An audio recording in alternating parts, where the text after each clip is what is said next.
Hello and welcome to Delhi bite. जैसा कि आप लोगों को पता होगा यूजीसी नेट जेआरएफ के एग्जाम में टोटल दो पेपर्स के एग्जाम होते हैं, पेपर 1 और पेपर 2। पेपर 2 वो होता है जिसमें आपने मास्टर्स किया होता है और इसी के बेसिस पे फॉर्म फिल किया होता है नेट जेआरएफ का। और पेपर 1 में टोटल 10 टॉपिक्स होते हैं। तो इसी पेपर 1 का मैं आप लोगों के साथ प्रीवियस ईयर की सीरीज को कंप्लीट कर रही हूँ। ये है जून 2019 का प्रीवियस ईयर, जिसका कि एग्जाम 25 जून को हुआ था।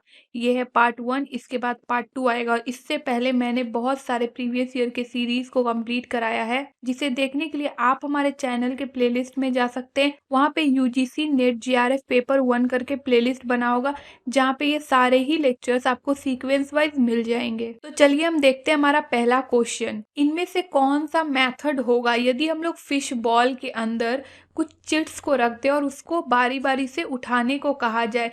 यानी कि सिंपली एक फिश का बॉल है, इसके अंदर कुछ चिट्स रखे हुए हैं और रेंडमली आपको चिट यदि निकालने को कहा जाए तो आप जो चिट निकालेंगे वो रेंडमली निकालेंगे। तो इसीलिए ये क्या होता है, रेंडम सैम्पलिंग होता है। नेक्स्ट, इनमें से कौन सा ऐसा रिसर्च का टाइप है जिसमें पोटेंशियल है, यानी कि क्षमता है इनहेंस करने का टीचिंग के कॉम्पिटेंसीज को। तो इसका आंसर क्या हो जाएगा, एक्शन रिसर्च। नेक्स्ट, यदि हम लोग एक क्वेश्चनरी कंडक्ट करें, यानी कि क्वेश्चंस की एक सीरीज किसी को सॉल्व करने को दे, या कुछ ऐसे क्वेश्चंस हो जिसका आंसर करने किसी को दे, तो उस क्वेश्चनरी में ना कोई ऐसा स्कोप नहीं होगा कि आप अपने रिस्पॉन्स को उसमें फीड कर सके। यानी कि आप किसी बात को लेकर क्या सोचते हैं उसे डिटेल्ड में लिख सके।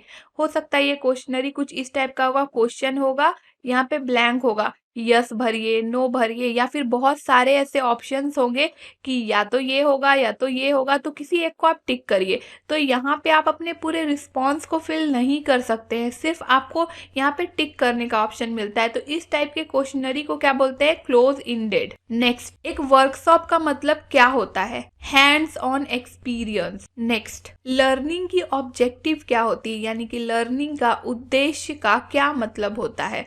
तो इंटेंडेड लर्निंग आउटकम, लर्निंग के आउटकम पे फोकस किया जाता है लर्निंग के उद्देश्य या ऑब्जेक्टिव्स के अंतर्गत। Next, in research reliability is that quality of a measurement procedure which provides, क्या प्रोवाइड करता है रिसर्च का reliability। तो यहाँ पे repeatability and accuracy प्रोवाइड किया जाता है। नेक्स्ट, ब्रेन स्टॉर्मिंग जो मेथड होता है, यानी कि एक ऐसा मेथड जिसमें बच्चों का दिमाग बहुत ही ज़्यादा एक्टिव रहे। तो इस टाइप के मेथड में क्या होता है, यहाँ पे बच्चे क्या करते हैं, न्यू आइडियाज जनरेट करते हैं, नई नई चीज़ें सोचते हैं। किस एरिया में, जिस एरिया में उनका इंटरेस्ट होता है। जैसे कि किसी बच्चे को यदि मैथ पसंद है तो उससे हम लोग नहीं एक्सपेक्ट कर सकते हैं कि वो हिस्ट्री के अच्छे आइडियाज जनरेट करे, वो मैथ्स के करेगा क्योंकि उसे वो अच्छा लगता है। Next, for optimizing self learning which of the following motivational principle will be most helpful. यानी कि अगर आप खुद से आशा रखते हैं कि आप खुद से पढ़ेंगे तो वहाँ पे कुछ एक मोटिवेशन होना चाहिए जो आपको पढ़ने के लिए प्रेरित करे। तो वो मोटिवेशन फैक्टर यहाँ पे कौन सा होगा, तो क्या हो जाएगा, providing scope for satisfying need for competence. Next, A pilot study is also called, pilot study को और क्या कहते हैं, फिजिबिलिटी स्टडी। नेक्स्ट, अगर एक्सपेरिमेंटल रिसर्च आप लोग कर रहे हैं तो उसमें जो ऑब्जर्वेशन होता है, या फिर कह सकते हैं स्टैटिस्टिकल एनालिसिस के लिए जो ऑब्जर्वेशन करना होता है, वो कौन से वेरिएबल पे बेस्ड होता है, तो डिपेंडेंट वेरिएबल पे बेस्ड होता है। बाकी आप लोग अपने परफॉर्मेंस को बूस्ट कर सकते हैं हमारे वेबसाइट www.delhibyte.in पे विजिट करके, जहाँ पे नेट जेआरएफ के सैम्पल पेपर और प्रीवियस ईयर पेपर्स अवेलेबल है। तो उसे आप सॉल्व करके अपने परफॉर्मेंस को बूस्ट कर सकते हैं। साथ ही साथ आप लोग दिल्ली बाइट की पेड मेंबरशिप ले सकते हैं, जिसके रिगार्डिंग वीडियो लेक्चर आपको इसी प्लेलिस्ट में, यूजीसी नेट जेआरएफ पेपर 1 के प्लेलिस्ट में सबसे पहला वाला वीडियो इसी के रिगार्डिंग है कि दिल्ली बाइट की मेंबरशिप क्या है, क्या प्राइस है इसका, क्या इंस्ट्रक्शंस आपको फॉलो करने पड़ेंगे, क्या चीज़ें आप लोगों को प्रोवाइड की जाएगी इस मेंबरशिप के अंदर। तो यदि आप दिल्ली बाइट की पेड मेंबरशिप लेना चाहते हैं तो आप इस वीडियो लेक्चर को ज़रूर देख लें। इसका लिंक डिस्क्रिप्शन बॉक्स में भी दिया हुआ है और कमेंट में भी पिन्ड है। तो चलिए हम लोग आगे बढ़ते हैं और आगे के क्वेश्चंस को देखते हैं।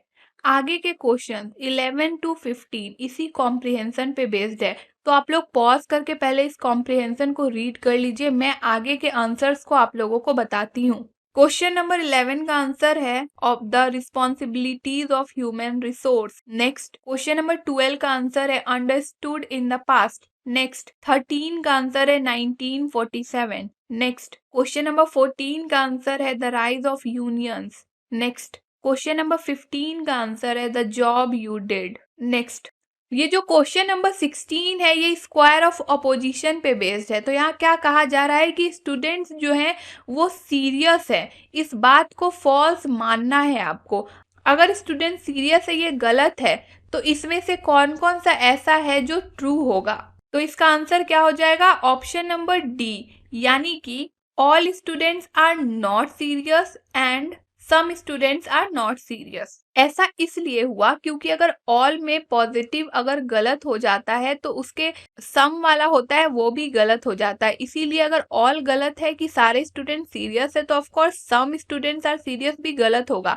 लेकिन क्या परफेक्टली सही हो जाएगा? तो यहाँ पे जो निगेटिव एग्जिस्ट करता है स्क्वायर ऑफ अपोजिशन के अंदर, यहाँ पे निगेटिव एग्जिस्ट करता है और यहाँ पे सब में निगेटिव, जैसे कि कुछ स्टूडेंट सीरियस नहीं है, तो ये दोनों क्या हो जाएगा? डेफिनेटली करेक्ट हो जाएगा। तो इसको समझने के लिए आप लोगों को स्क्वायर ऑफ अपोजिशन के रूल को अच्छे से समझना होगा। नेक्स्ट, इनमें से कौन सी ऐसी कैरेक्टरिस्टिक्स है, विशेषताएं हैं जो कि इंटरपर्सनल कम्युनिकेशन की विशेषता है?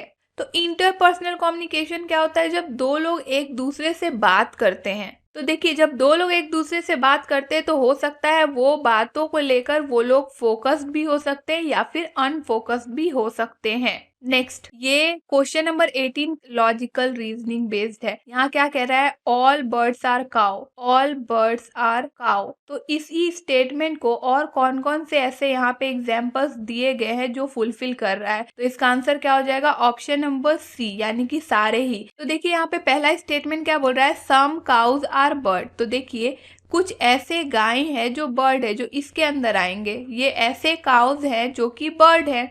Some cows are not non bird. तो इसका सिंपल क्या अर्थ निकल गया कि कुछ ऐसे गाय हैं जो कि बर्ड है, तो ये भी क्या हो जाएगा? इसी कैटेगरी में आ जाएंगे। Then some birds are cow, कुछ ऐसे बर्ड है, ये भी इसी कैटेगरी की बात हो रही है कि कुछ ऐसे बर्ड है जो कि काव है। और मैनी बर्ड्स आर काव, यहाँ पे भी मतलब कि एक ही बात को कई तरीके से कहा जा रहा है, इसीलिए चारों ही स्टेटमेंट करेक्ट है। Next, gatekeeping by media to ensure what audience consume is indicative of। तो इसका आंसर क्या हो जाएगा? ऑप्शन नंबर बी, यानी कि मीडिया का कंट्रोल होता है कि सोसाइटी या फिर ऑडियंस क्या कंज्यूम कर रही है। ये किसके थ्रू कंट्रोल किया जाता है? तो मीडिया के through. Next, when subject and predicate of both the premises is same but they differ in quality as well as quantity, it is known as contradictory. ये क्वेश्चन भी स्क्वायर ऑफ अपोजिशन पे based है, तो इसे आप लोग सीख लीजिए क्योंकि यहाँ से क्वेश्चंस डायरेक्टली एग्जाम में आते हैं। This was all for this video lecture. बाकी आप लोगों को यूजीसी नेट जेआरएफ से रिलेटेड कोई भी डाउट है, कोई भी क्वेरी है, तो आप डायरेक्टली मुझसे इंस्टाग्राम से भी जुड़ सकते हैं, जिसका कि लिंक डिस्क्रिप्शन बॉक्स में दिया हुआ है, या फिर आप सिंपली सर्च कर सकते हैं डेली बाइट्स नूपुर, तो मैं आप लोगों को वहाँ मिल जाऊंगी और आप डायरेक्टली मुझसे वहाँ पे जुड़ सकते हैं। साथ ही साथ आप डेली बाइट एजुकेशन ग्रुप का भी पार्ट हो सकते हैं, जो कि एक टेलीग्राम ग्रुप है जिसमें कि यूजीसी नेट जेआरएफ से रिलेटेड कोई भी नोटिफिकेशन हो, आप उससे सबसे पहले अपडेटेड रह सकते हैं इस टेलीग्राम ग्रुप के जरिए। आप लोगों को आगे आने वाले वीडियो लेक्चर्स के अपडेट चाहिए तो डेली बाइट्स को सब्सक्राइब कर ले और बेल आइकन को भी प्रेस कर ले। And also follow and connect with us for updates and queries through these social media sites. Links are given in the description box. Stay tuned, stay updated, and don't forget to follow your dreams and do comment your views in the comment section. Thank you.